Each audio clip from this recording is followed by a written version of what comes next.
লেগেছে, আরো দারুণ লেগেছে।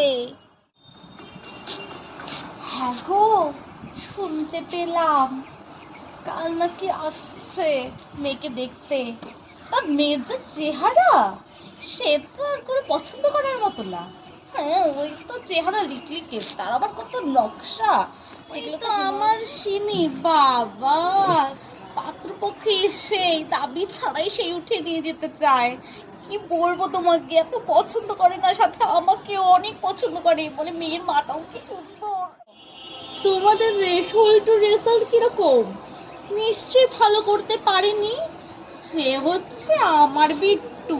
বাবা, স্যাররা তো সেই একবারে ধন্য ধন্য করছে।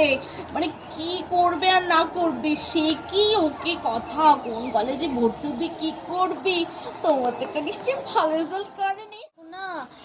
আমার মেয়ে সেই হানিমুনে গিয়েছে ঘুরতে, সে দেখে আর সহ্য করতে পারলো না, তো দেখা দেখি সবকিছুই করতে হয় দেখা দেখি। সে আমার মেয়ে হানিমুনে গেল, এলো, সে দেখে ওখানেই চলে গেল।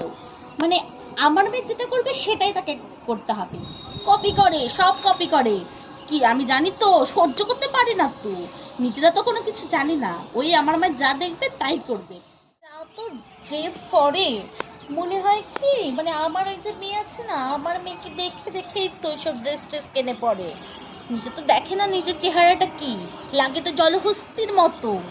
খালি ভাবে মানে হিরোইনের মতো সাজলেই হিরোইন লাগবে, বড় লাগে তো সেই জলহস্তির কুমড়োর মতো। জামাই কি করে গো? ও, বেশি মাইনা সাইনা পায় না মনে হয়, তাই না? ও আর কি চলে। সে বলো আমার জামাই, ইস জানো না কি যে করে না, মানে যখনই আসবে কত কি যে নিয়ে আসে। উফ, আমি তো বারবার না বলি, সে কি দামি দামি শাড়ি কিনে দেয় আমার মা মেয়ের। মানে কি বলবো, এত বড় বাড়িতে বিয়ে হয়েছে, কি নেই ওদের বাড়িতে, সব আছে। তোমার বাড়ির মেয়ে জানি হয়তো সেরকম কিছু নেই, কিন্তু কলের পরে বাসন মাজে মনে হয়, বাড়িঘর তো সেরকম না। আমার মেয়ে জমি বাবা ধন্যি ধন্যি। আমার মেয়ের তো কাজের লোকও আছে, রান্নার লোকও আছে, পারলে না হাউগে ছড়িয়ে দেওয়ার লোকটাও আছে, পাওয়া যায় ওদের।